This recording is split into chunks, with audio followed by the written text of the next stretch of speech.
Quero cumprimentar você com uma boa noite. Graça e a paz do nosso Senhor e Salvador Jesus Cristo esteja sobre a sua vida. Para você que está em casa também nos acompanhando de maneira virtual, que Deus abençoe a sua vida. Nós vamos meditar e fazer uma reflexão na palavra do Senhor. Para isso eu convido você a abrir a sua Bíblia no Evangelho de Jesus, segundo o relato do doutor Lucas, no capítulo 24, a partir do versículo 13. Nós vamos fazer uma leitura até o versículo 33. Quero convidar você, em reverência à palavra do Senhor, a se colocar de pé. Você que está aqui no templo. E nós vamos falar um pouquinho a respeito da fragilidade da nossa fé. Esse é o tema da nossa reflexão de hoje. E diz assim a palavra do Senhor: naquele mesmo dia, 2 deles estavam de caminho para uma aldeia chamada Emaús, distante de Jerusalém, 60 estádios. Iam conversando a respeito de todas as coisas sucedidas. Aconteceu que, enquanto conversavam e discutiam, o próprio Jesus se aproximou e ia com eles. E os seus olhos, porém, estavam como que impedidos de o reconhecer. Então lhes perguntou Jesus: que é isso que vos preocupa e de que ides tratando à medida que caminhais? E eles pararam entristecidos. Um, porém, chamado Cleopas, respondeu dizendo: és o único porventura que, tendo estado em Jerusalém, ignoras as ocorrências desses últimos dias?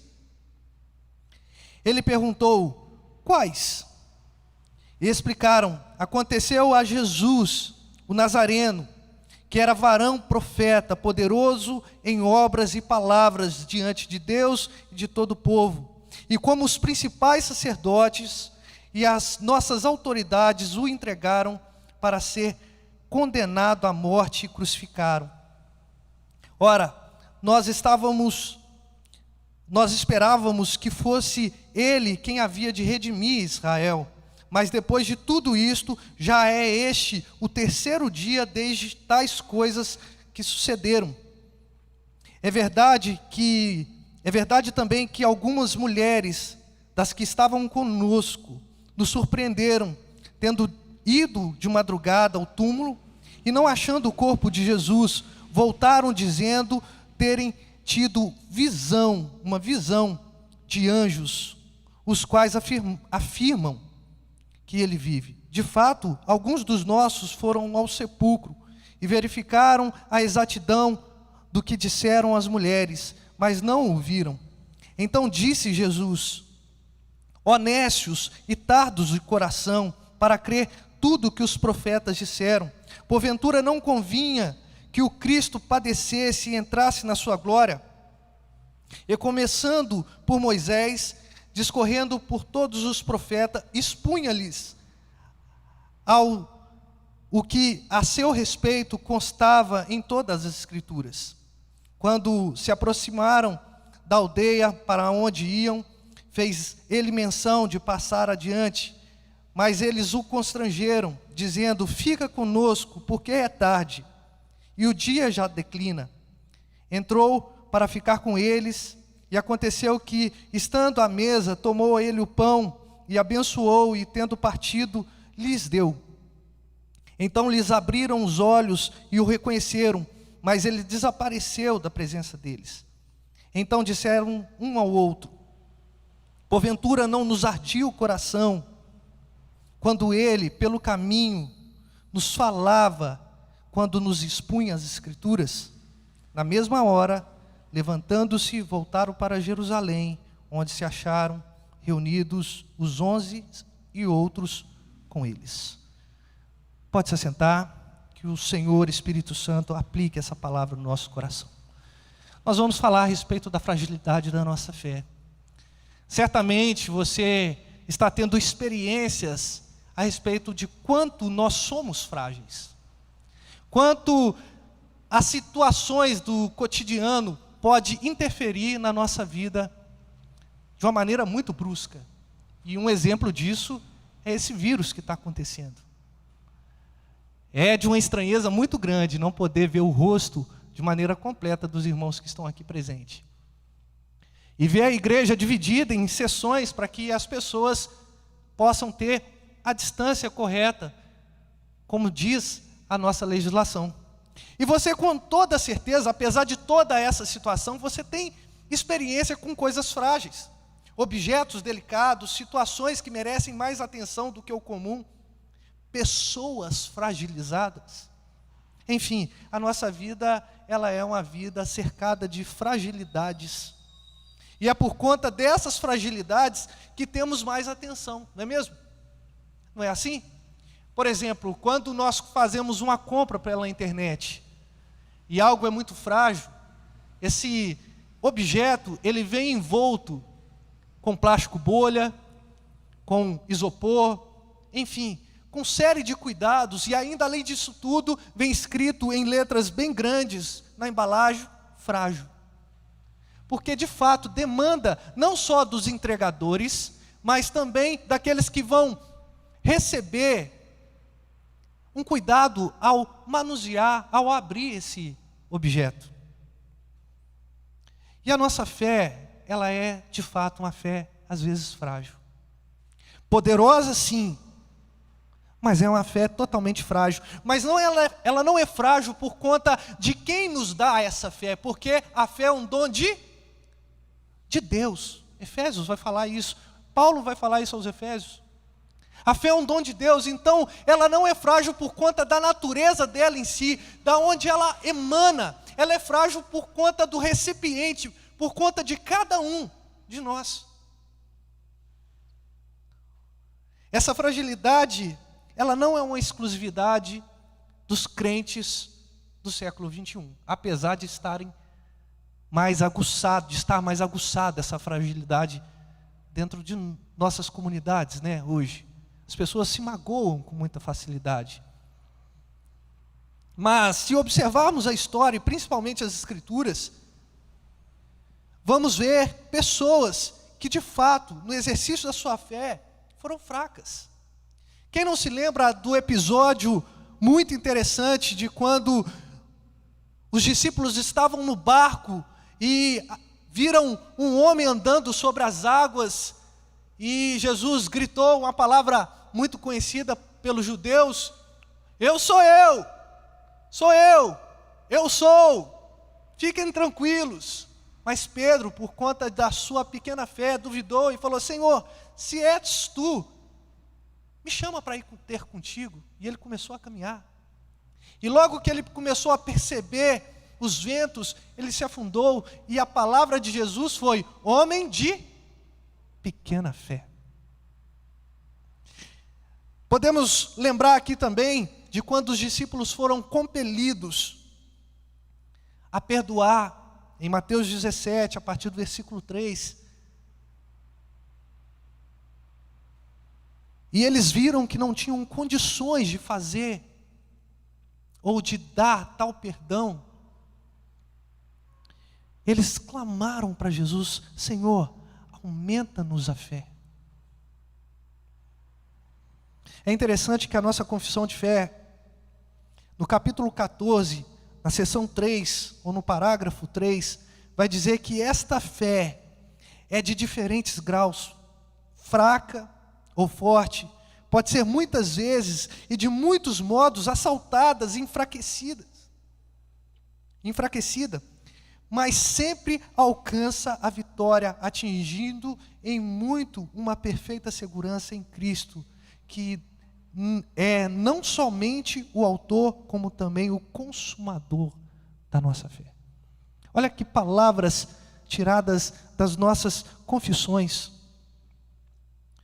Agora, eu quero tratar diretamente, para a gente ser objetivo desse texto, falar a respeito de como a nossa fé, ela é fragilizada. Porque, reparem no contexto que nós estamos vendo.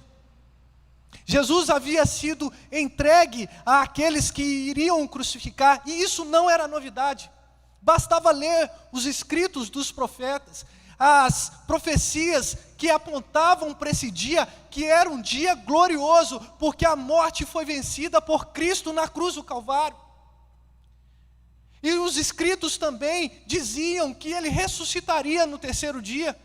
O próprio Jesus falou que era necessário que ele padecesse e surgisse dentre os mortos. E isso tudo aconteceu. Isso tudo aconteceu. Só que mesmo assim, os discípulos ficaram fragilizados com relação à fé. Irmãos, estamos passando por tempos difíceis.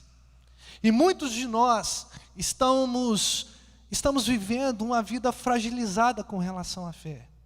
Alguns não têm coragem de sair e vir à igreja, não conseguem participar mais dos cultos, não detêm a sua atenção na palavra.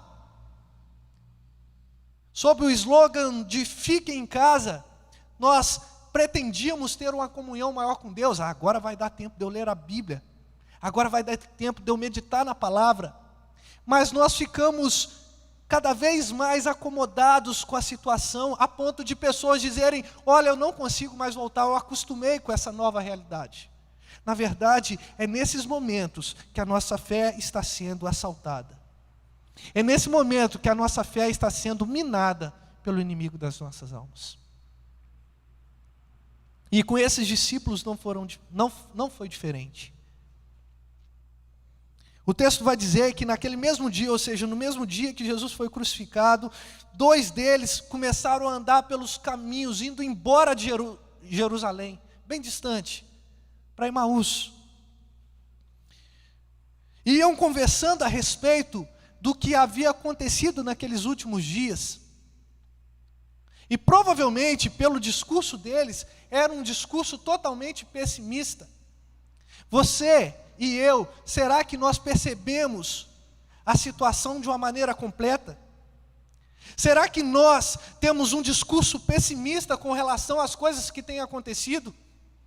Se você olhar no site da igreja, se você olhar no YouTube da igreja, o pastor Eloy, ele soltou um pequeno comentário a respeito do ano das boas notícias, que é o nosso tema. Erramos? De maneira nenhuma. O ano é de boas notícias. Você pode falar: mas Pedro, minha casa está uma bagunça, a minha vida está uma bagunça, eu perdi o emprego, o meu salário foi reduzido pela metade, eu não aguento mais ficar do lado do meu esposo, eu não aguento mais ficar olhando para a cara da minha esposa, os meus filhos estão me deixando careca. Mas a verdade é que quando acontecem situações adversas, é aí que a glória do Senhor se manifesta de uma maneira muito mais grandiosa. É na mesma proporção de aonde abundou o pecado, superabundou a graça. Porque há um contraste. Irmãos, estamos vivendo momentos especiais. Momentos em que nós podemos ver a poderosa mão de Deus nos guardando de todas as circunstâncias e guardando o nosso coração. Isso é grandioso. Você pode até olhar para a circunstância, assim como fez Pedro e afundou. Mas no momento em que Cristo, de volta, pega nos seus braços e te recompõe, você vê que grande milagre Deus tem atuado na sua vida. E eu quero demarcar esse texto aqui em 3 pontos rápidos, dizendo, em primeiro lugar, que a nossa fé não é uma fé carente de sinais, ela é carente de entendimento. Por que eu estou falando isso? Porque justamente a partir do versículo 18, um dos homens que foi identificado, Cleopas,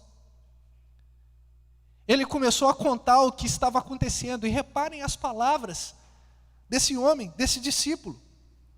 Ele fala assim: aconteceu que Jesus, o Nazareno, era um termo pejorativo? Era sim, mas se você pesquisar, a palavra Nazaré significa renovo.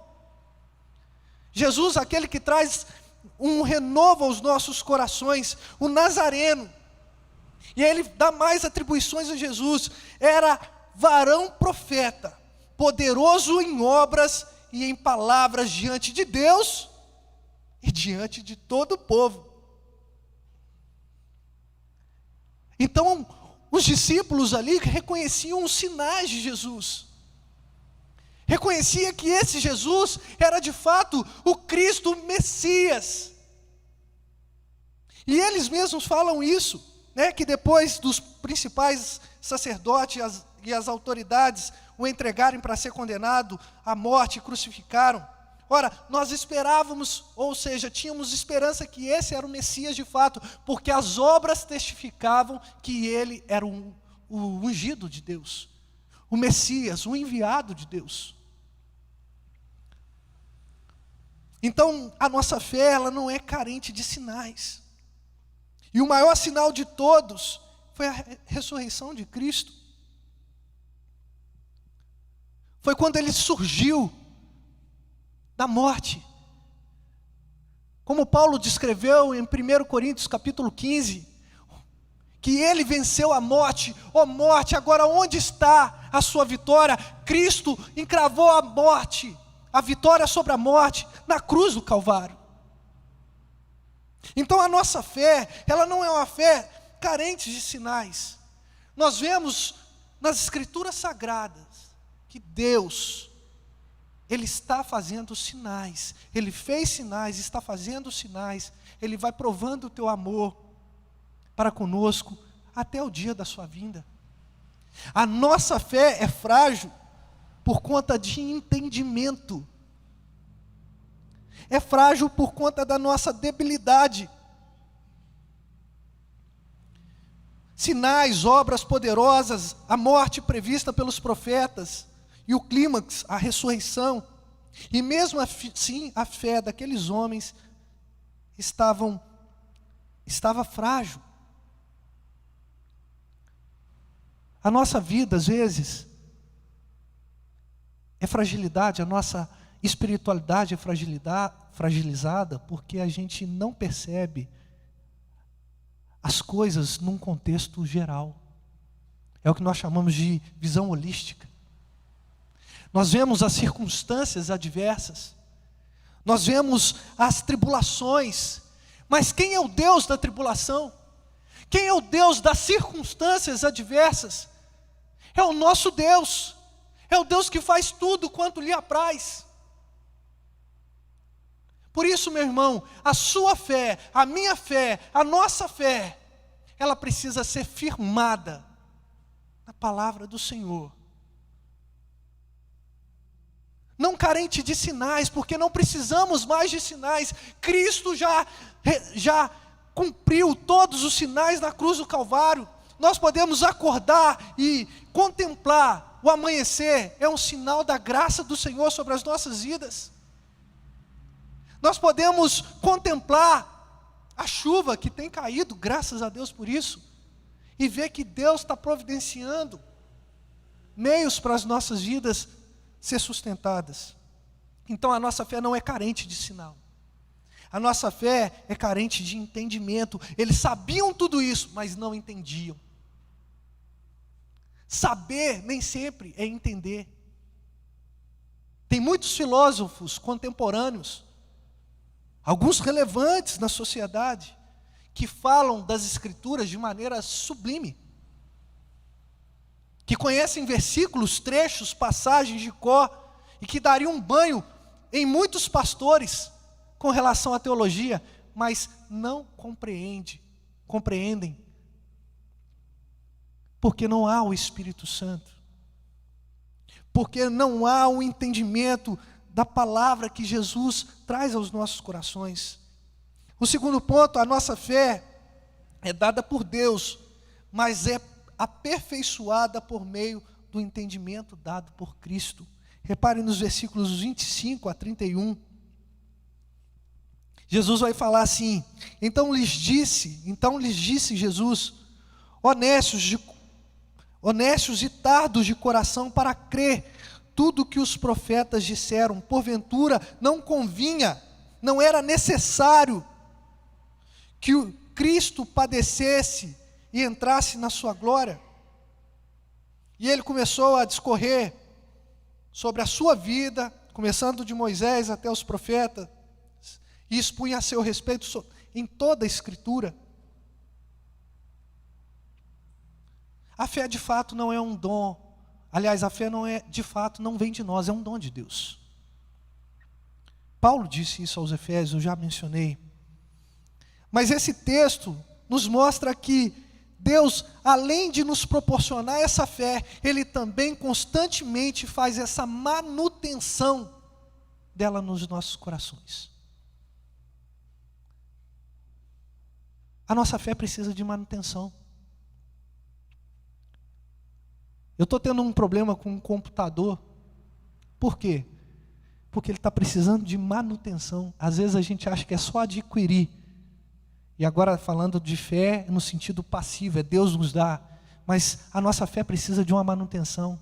E como é essa manutenção? É escutar a voz de Deus, é escutar a palavra de Deus, é entender a palavra de Deus. Afinal, a fé vem do ouvir e ouvir a palavra do Senhor. Às vezes a gente precisa, de fato, entrar nesse hospital chamado igreja. E quando eu digo entrar no hospital chamado igreja, não é simplesmente sentar-se, escutar as canções, escutar a pregação, mas é se envolver na obra do Senhor. É de fato fazer desse momento de culto um momento extremamente especial. É não perder esse tempo, é levantar as mãos agradecendo ao Senhor, é orar, é ter os ouvidos atentos, sem as preocupações do dia seguinte, posterior. Os discípulos estavam desanimados, desacreditados.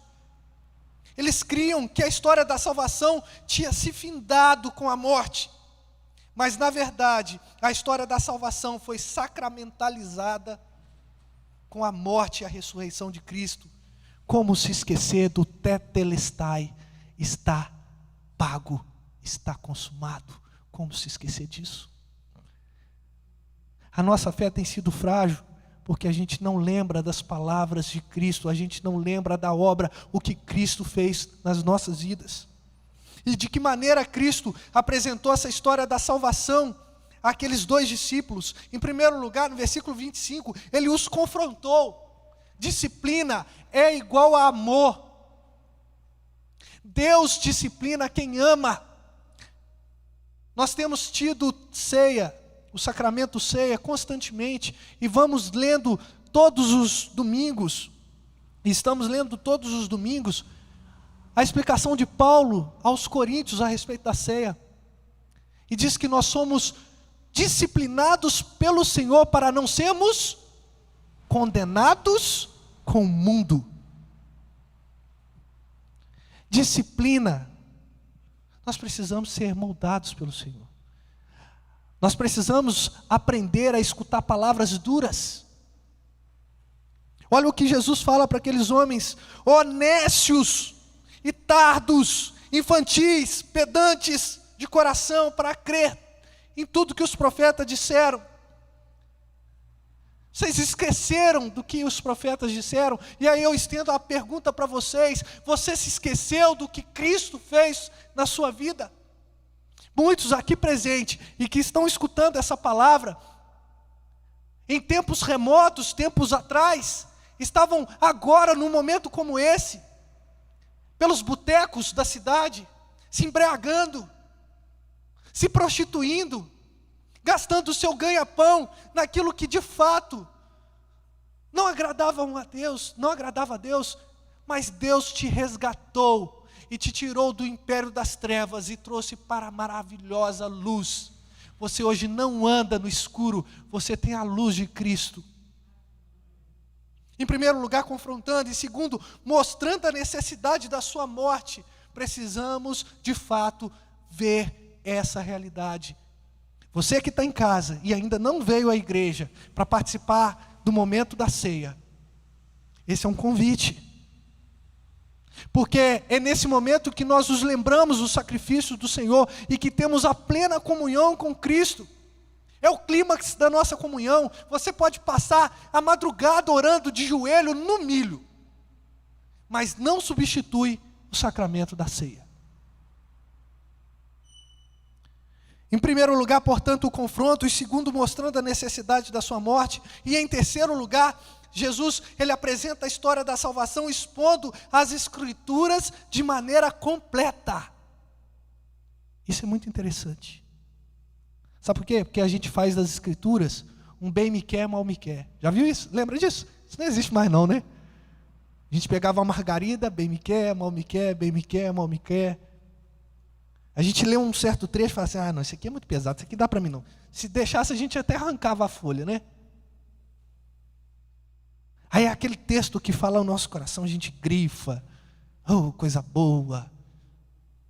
É quase uma caixinha de promessa, né? Mas Cristo, ele é exposto de maneira graciosa em toda a Escritura. Não é só em algumas páginas, é também no confronto, é também mostrando a necessidade da sua expiação. E em terceiro lugar, terceiro ponto, apesar da nossa fé frágil, as Escrituras devem arder em nossos corações e nos fazer dar passos sólidos de volta ao Evangelho. Então, em primeiro lugar, nós falamos a respeito que a nossa fé não é carente de sinais, ela é carente de entendimento. Em segundo lugar, a nossa fé é dada por Deus, mas também aperfeiçoada pela palavra de Cristo. E em terceiro lugar, apesar da nossa fragilidade, da nossa fé frágil, as Escrituras devem arder em nossos corações e nos fazer dar passos sólidos de volta ao Evangelho. Versículo 32 ao 35. Depois que Jesus, ele ceiou com aqueles irmãos, e lhes abriu os olhos, e eles entenderam que era o próprio Cristo ali, ele desapareceu. E eles disseram um para o outro, você não percebeu que ardia o nosso coração, quando ele falava essas coisas? Irmãos, para a gente ter força na nossa fé, para a nossa fé começar a arder de novo em nosso coração, a gente precisa compreender as Escrituras. A gente precisa entender o que Deus fala conosco através da sua santa palavra, seja na sua leitura devocional, ou seja na pregação expositiva feita pelos pastores da igreja. A gente clama a Deus por fé inabalável, mas a gente não estuda a palavra, nós não meditamos a palavra, nós não praticamos a palavra.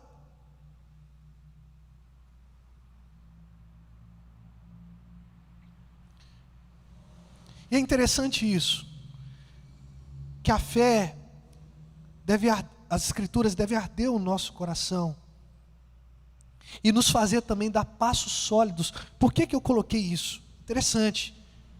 Porque depois eles falaram, olha, ardia o nosso coração quando eles punham a palavra. O que eles fizeram? Na mesma hora, levantando-se, voltaram para Jerusalém. Eles estavam saindo de Jerusalém e chegaram até Emaús. E quando chegaram lá, ceiaram e falaram, olha, esse não é o nosso lugar, nós devemos voltar e encontrar com os discípulos e terminar a nossa missão. O que eu estou querendo dizer com você, nessa noite, é que você precisa terminar a sua missão. Pedro, como chego lá? Vivendo todos os dias na presença do Senhor. Porque a nossa missão, ela só termina quando Cristo buscar a sua igreja, ou se nós partimos para a glória com Ele. Você foi chamado, convocado para uma santa missão, e de portanto pregar o Evangelho a toda criatura. Não é só uma obrigação do pastor, do presbítero, do diácono, é uma obrigação de todos nós, de você homem, membro da igreja, você mulher, membro da igreja. Você é um canal de transmissão da graça do Senhor. Se você se cala, o mundo adoece cada vez mais. Partindo para o final, irmãos, algumas aplicações. Em primeiro lugar, é possível estarmos com a nossa fé tão fragilizada por conta dos acontecimentos aparentemente ruins, que já não reconhecemos Cristo ou a sua obra. Reparem que enquanto eles estavam fragilizados com a sua fé, eles estavam impedidos de enxergar Cristo. Impedidos de enxergar Cristo. Às vezes nós estamos caminhando perto de Cristo, mas não estamos com Cristo. E às vezes as coisas parecem ruins. Olha, crucificaram Jesus, mataram Jesus, enterraram Jesus, um homem que só fazia boas ações. Parece que é um quadro horrendo, mas Deus está desenhando a história da nossa salvação através desses quadros. Parece ruim viver essa pandemia, mas Deus está moldando o nosso caráter nesse momento de pandemia. Em segundo lugar, em tempos de dificuldades, precisamos ouvir e entender de maneira completa os nossos dilemas existenciais e principalmente compreender que as nossas vidas são reflexos exatos da vida de Cristo. O que eu quero dizer com isso? Você precisa refletir Cristo. Como foi a vida de Cristo? Sofrimento, glória. Não foi glória e depois sofrimento e depois glória de novo. Ele não veio montado num cavalo branco. Ele passou pelas dificuldades. Ele enfrentou a morte, venceu a morte e agora está à direita de Deus Pai. A nossa vida como cristãos, pequenos cristos, deve ser a mesma coisa. Sofrimento no dia de hoje, mas glória no dia de amanhã, no dia por vir. Essa é a nossa esperança. Se a nossa esperança se limita apenas a esse mundo, somos os mais infelizes, miseráveis de todos os homens. Em terceiro lugar, não existe uma fé tão diminuta, tão pequena, que Cristo não possa aumentar ou fazer ela arder em seu peito. Se você está se sentindo fragilizado, a sua fé de alguma forma está abalada, eu tenho uma notícia, a boa notícia. Cristo faz arder em nosso coração a fé. Você precisa ter um contato com Cristo.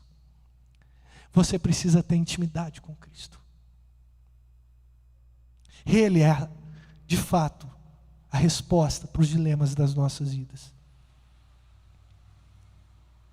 E aí eu termino perguntando, como está a tua fé? Apesar de ser uma fé que facilmente se abale com as confusões do mundo, saiba que Cristo pode reacender a chama no seu coração através da sua doce palavra. E afinal de contas, Hebreus capítulo 10, versículo 38 e 39 diz: todavia o meu justo viverá pela fé, e se ele retroceder, nele não se compraz a minha alma. Nós, porém, não somos dos que retrocedem para a perdição. Somos, entretanto, da fé para a conservação da nossa alma. Não retroceda a sua fé. Agarre-se a Cristo. Agarre-se à cruz de Cristo. Porque Ele pode aquecer o seu coração que pode estar gelado. Ele pode colocar no plumo a sua fé que pode estar abalada. Ele pode, de fato, fazer desse momento complicado que estamos vivendo um momento gracioso de manifestação da graça dele. Feche seus olhos. Vamos orar ao Senhor. Senhor Deus e Pai, como é bom ouvir a Tua palavra, Deus. Como é bom entender a Tua palavra. Como é bom saber que o Senhor Jesus, agora na manifestação do Espírito Santo sobre as nossas vidas, aquece o nosso coração gelado, reaviva a nossa fé, nos confronta, nos mostra a necessidade de fato da morte dele, mas a ressurreição também, e nos expõe as Escrituras de uma maneira completa, a fim de nos aperfeiçoar a fé. E nós podemos dizer, no dia de hoje, como aqueles discípulos disseram: Senhor, ajude-nos na nossa fé, aumenta a nossa fé. Ó Deus, nós sabemos que muitos corações aqui presentes Muitos corações que estão escutando através da transmissão estão conturbados com esse momento, desesperançosos. Alguns estão regredindo para Emaús. Mas que o Senhor possa converter para que eles possam voltar-se a Jerusalém, para que eles possam voltar à missão a qual eles receberam, a qual nós recebemos do Senhor, que é viver intensamente a sua graça, pregando o Evangelho. Senhor, nos dá alegria ao mencionar o seu nome. Nos dá, Senhor, um fogo santo ao proclamar o teu Evangelho, Pai. Um fogo de juízo, mas um fogo também que aquece o nosso coração e aquece o coração de muitos que estão lá fora, perdidos. Muito obrigado, Pai, por esse momento de reflexão na tua palavra.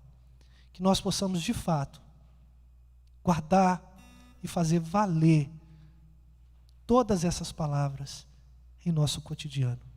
É o que nós pedimos no nome santo de Jesus. Amém. Que Deus abençoe a sua vida. Eu volto a palavra aqui ao Abraão.